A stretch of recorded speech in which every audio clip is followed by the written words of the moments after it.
So today we're going to be talking about how you shouldn't be a fool, because I pity the fool. Wow. Yes. Okay. Throwback to the 80s there. Yes. For all the children, he was pretending like he was Mr. T. It was a guy on TV back when he was a kid. So we're talking about the wisdom of Solomon, and we're going to dig in for a couple days in the book of Proverbs and look at what Solomon has to say about how to live a wise life. So that's what we're talking about today on HC Daily.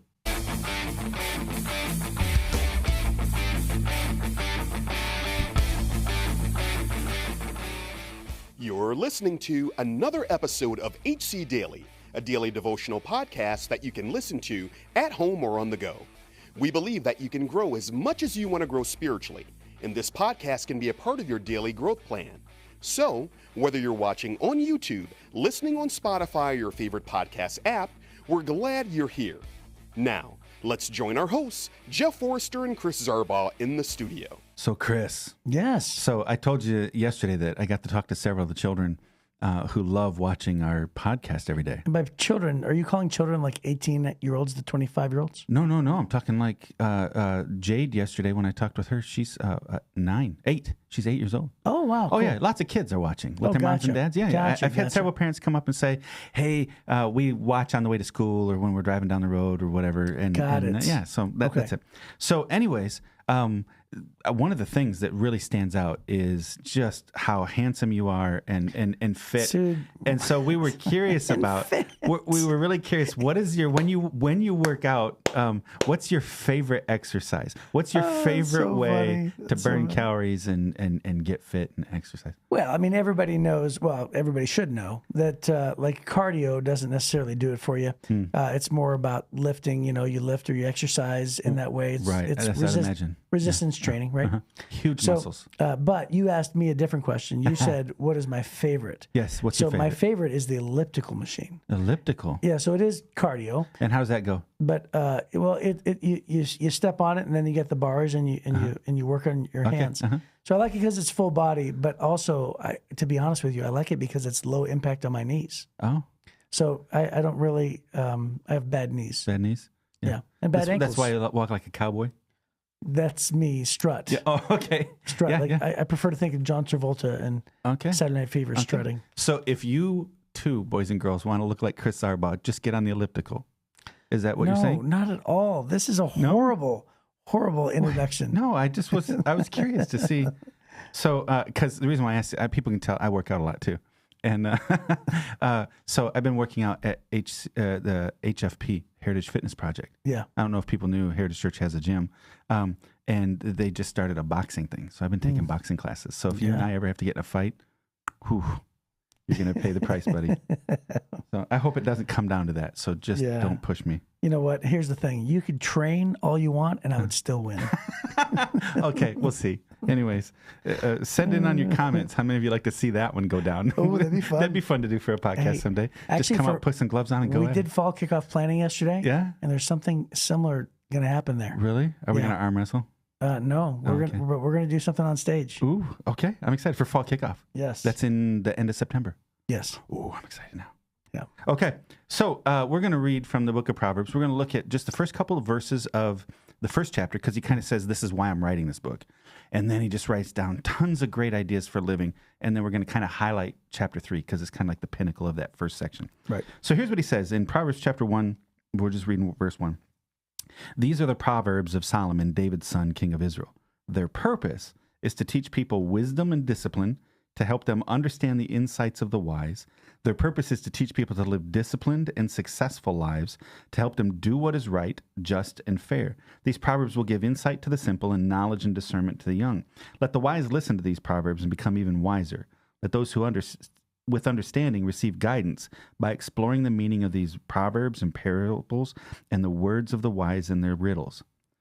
Fear of the Lord is the foundation of true knowledge, but fools despise wisdom and discipline. I pity the fool. Yeah, okay. So can I read? Please, go ahead. This right here. Mm-hmm. So my Life Application Bible says this. I love this.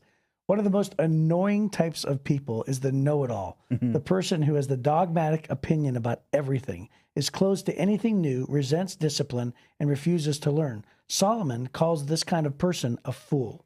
Don't be a know-it-all. Instead, Be open to the advice of others, especially those you know well and it can give you valuable insight and counsel. Discover what others have to teach you and how to learn from others. Remember, only God knows it all. So what you have through the entire book of Proverbs is he's balancing the fool and the wise man, the fool That's and right. the wise man. And what he says is fools are leading to destruction. Fools are heading towards a place of ruining their lives, and wise people follow God's ways. And did you know there's nowhere in the Bible really that references a follower, a real follower of God, as a fool, right? So the idea would be God doesn't want us to live like fools, and this is why we have a book like this. Right. And so this book is maybe, I think, the most practical book in the whole Bible. Well, I can't say enough about the book of Proverbs. I every time I read it, I am overwhelmed with the amazing amount of life wisdom that is in there. And you recognize it could only have come from God. Yeah. So God gave wisdom to Solomon. Solomon, through the inspiration of the Lord, wrote down the Proverbs. And this is the reason why it's so mind-blowing.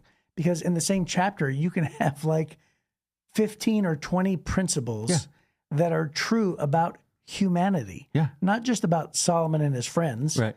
but here we have thousands and thousands of years later. It's like, yeah, this is true yesterday and the day before that. Right. And this is true of my neighbor and my friend. And it's the nature of humanity. And it's just amazing to me. Yeah. So, and he writes them like one-liners, Yes. right? So that's why you're saying you could have 15, 20 different principles in one chapter. In one chapter, he can talk about business and about managing your household and raising your kids and romance. And it's just, they're all one-liners. And so it's really great for somebody like me. I have a short attention span. And so he's constantly changing the subject. Sometimes he'll run for a little while on things like being careful about, inappropriate relationships outside of marriage. He'll run for a long time on those. He'll run sometimes about leadership. He'll take a run on it for 3 or 4, 5, 6 verses. But for the most part, they're all one-liners. So let's jump into chapter 3. Yep. I think chapter 3 is one of my favorite chapters in this whole book. And let's just read through it, and you'll kind of see what we're talking about. He says, "My child, never forget those things that I've taught you. Store my commands in your heart. If you do this, you'll live many years, and your life will be satisfying." I don't know if that's a threat from a parent or not. Listen, and that's how you live in my house. Never let loyalty and kindness leave you. Tie them around your neck as a reminder. Write them deep within your heart. Then you will find favor with both God and people, and you will earn a good reputation. Trust in the Lord with all your heart. Do not depend on your own understanding. Seek his will in all you do, and he'll show you which path to take. It's one of my favorite passages in the Bible, those 2 verses. Don't be impressed with your own wisdom. Instead, fear the Lord and turn away from evil. Then you'll have healing for your body and strength for your bones. Honor the Lord with your wealth and with the first part of everything that you produce. And then he will fill your barns with grain, and your vats will overflow with good wine. My child, don't reject the Lord's discipline. Don't be upset when he corrects you. For the Lord corrects those he loves, just as a father corrects a child in whom he delights.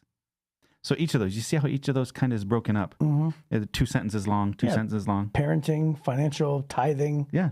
Yeah. My child, don't I'm sorry, I already read that one. Joyful is the person who finds wisdom, the one who gains understanding, for wisdom is more profitable than silver, and her wages are better than gold. Wisdom is more precious than rubies, and nothing you desire can compare with her. She offers you long life in her right hand and riches and honor in her left. She will guide you down delightful paths. All her ways are satisfying.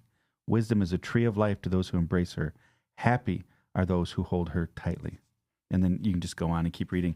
One of my favorite things to do in the book of Proverbs, there's 31 Proverbs, and we've said this before, but one of my favorite ways to do devotions is sometimes if I don't know where else to read, whatever the date is, today's the 24th, so maybe sit down and just read the 24th chapter because there's 31 chapters, right? So it's a great way. My family, that's what we did. In our morning devotions, that's what we would do, is read the first chapter or read whatever day's chapter aligned with the date. Yeah, and I think that a lot of Christians have heard that, and that's good advice given across the board. And a lot of us used to do it. Like I used to read Proverbs once, one proverb a day. It's been a few years since I've actually picked that back up and did it consistently. So I'm now completely inspired. Yeah. Just talking about it and just having read about Solomon and things like that. Yeah. I really feel like I need to do that. And I'm telling you, if you've never done that and you're listening, you've never tried this, I'm telling you, it is one of my favorite things to do when it comes to reading the Bible. Is read a Proverbs a day according to the calendar date. Yep. And then you just have to ask yourself some clear questions. One of those is there a sin to avoid or some kind of problem? Is there a promise or a command to obey? Is there a promise to claim? Right? What you're looking for is application because it's such a practical book. So you just have to ask a couple of questions about each thing. And then it's broken up in those little sentences. Don't be impressed with your own wisdom. Instead, fear the Lord and turn away from evil. Then you'll have healing for your body and strength for your bones. So those 2 verses have 3 sentences. And so you can just peel those 2 out and start asking, so what's he saying here? Right? And don't be impressed. That's the warning. The warning is don't be impressed. And the encouragement is fear the Lord, turn away from evil. And then the result, the blessing or the promise is then you'll have healing for your body and strength for your bones. So I spoke at a camp last week, and I was there all week long, and there was both parents and kids, high school students, middle school and below. And there was a point in time where the director of the camp had come up to me and said, we want you to speak to all of our workers. Now, they're all from ages 19 to like 23. And so I didn't know what to speak on. I was like, what am I supposed to speak on? So I went around and I said, what do you think? And the director says, well, maybe you should encourage them to read their Bible every day. I'm thinking, okay, they probably do that. So that would be okay, of course. But I thought maybe I could, do something better. So I started asking all around. And you know what? They came up to me and they said, well, is it possible for you to give us life wisdom, like wisdom that could help us, go further, faster, avoid mistakes that we would normally make on our own? Just give us your life experience. And I said, what are you trying to say? I'm old? And they're like, well, yeah, you're old, And I thought to myself, that's hilarious. Yeah. But if you think about it, wisdom passed on from, somebody who actually has godly wisdom is more precious than rubies. Right. And by the way, Solomon refers to wisdom as a her, which I love that. Yeah. Gives wisdom a personality. Well, you remember before he loved women, right? Right. So there's this love. What he's doing is he's showing respect in this situation here. Yeah. Well, anyway, all that to say, never underestimate the value of somebody giving you wise advice. And as children, if we have a parent that does that often, we just blow it right off. Just stop with your advice and your responsibilities, Right. But I'm telling you, if you're young and you're listening to this, just do not breeze over the wisdom given to you. Yeah. And then, he says, if you do this, so the very beginning, my child, never forget the things I've taught you. Store my commands in your heart. If you do this, you'll live many years. Your life will be satisfying. So as he gives all these instructions, whether he's passing it on to his own children or if we're taking it as, his students or if we're passing it on to our own children, wise people, a wise young person, a wise adult will get godly advice and they don't see it as something that's trying to limit their life. Instead, they go, that'll help me live longer and better. Mm-hmm. And that's his promises over and over again, is if you choose to go God's ways, it's not easy. He never says it's going to be easy. But if you choose to go God's ways, life is going to be better and longer, on the whole, than the other. So there's significant benefits. And so he's constantly, through the book of Proverbs, you'll find him balancing off the immediate pleasure of doing the wrong thing with the long-term result of doing the right thing. And if we can make the right choices, then, like he says in that stretch there from 13 to 18, just about how great wisdom is and the payoff. The payoff of wisdom is she offers you long life in your right hand and riches and honor in her left, right? That's 16. Yeah. So what you really want in life is what wisdom can give.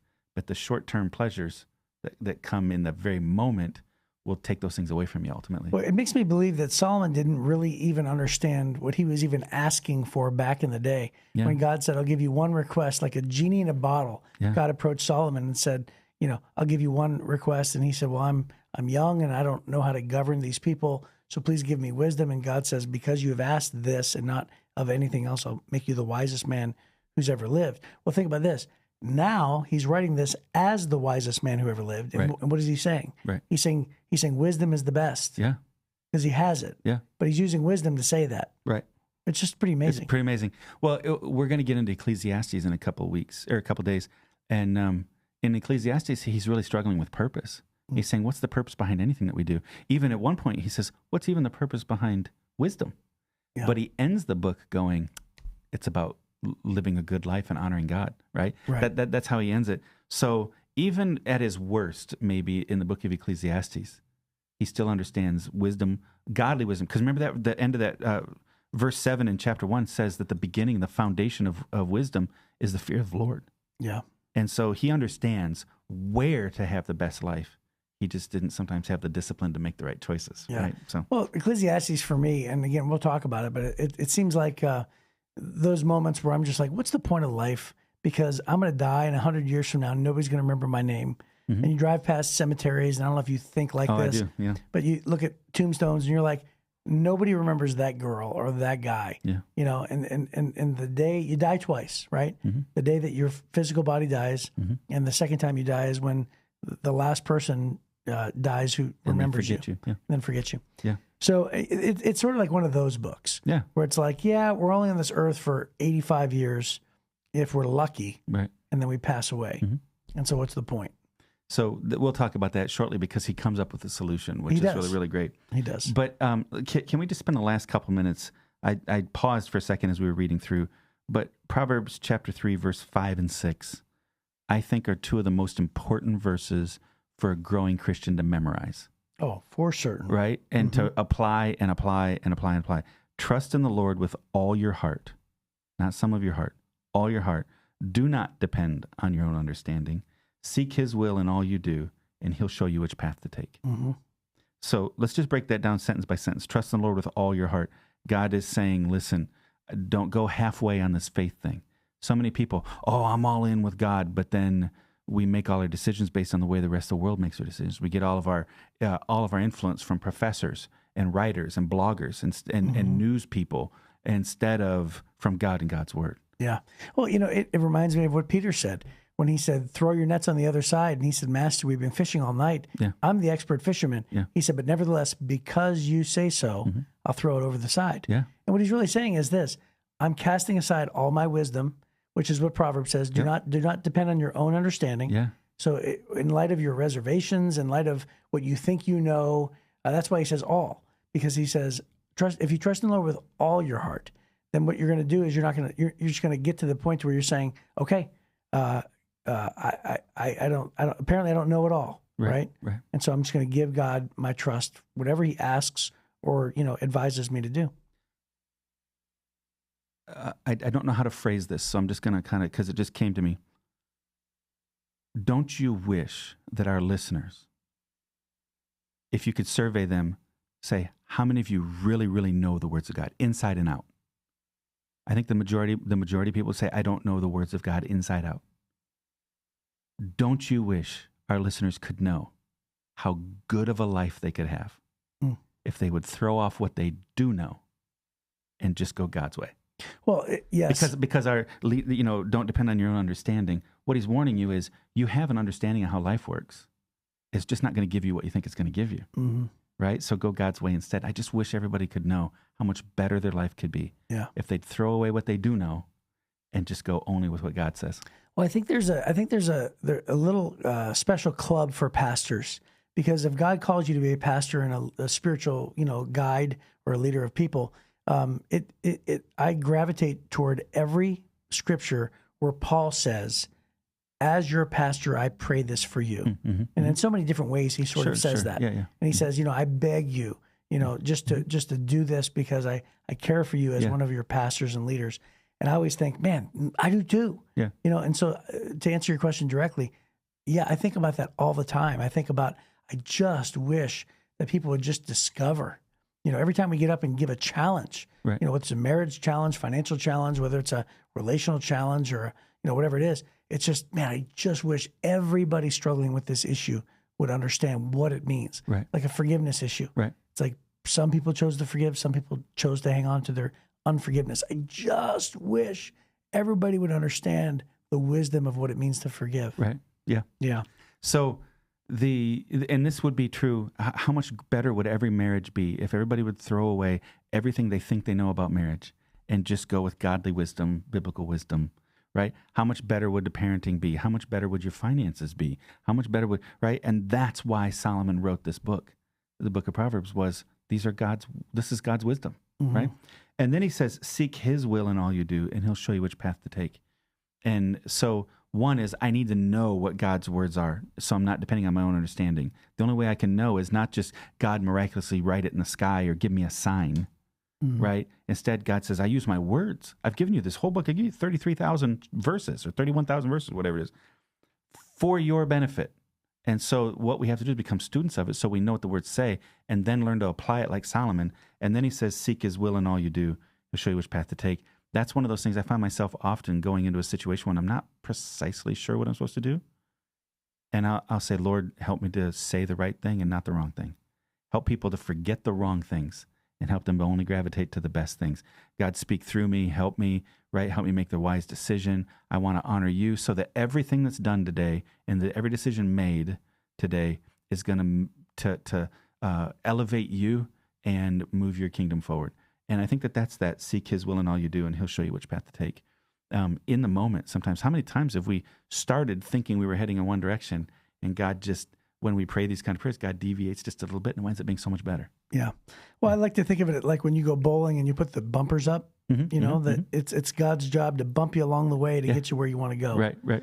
So, hey, listen, looks like we're just running out of time. Fantastic. So what a great challenge. I pray that you would jump into the book of Proverbs, and we will see you next time on HC Daily. Thank you for joining us today. If you enjoyed this podcast, please help us spread the word by liking this episode and sharing it on your social media platforms. Be sure to leave a comment and review, and don't forget to give us 5 stars. When you do, you help us reach even more people who need a daily devotional like HC Daily. If you'd like to hear more from Chris and Jeff, they're both teaching pastors at Heritage Church, located in Southeast Michigan. You can get more of their messages by clicking on the Messages tab at heritagechurch.com. Be sure to join us again soon for another episode of HC Daily.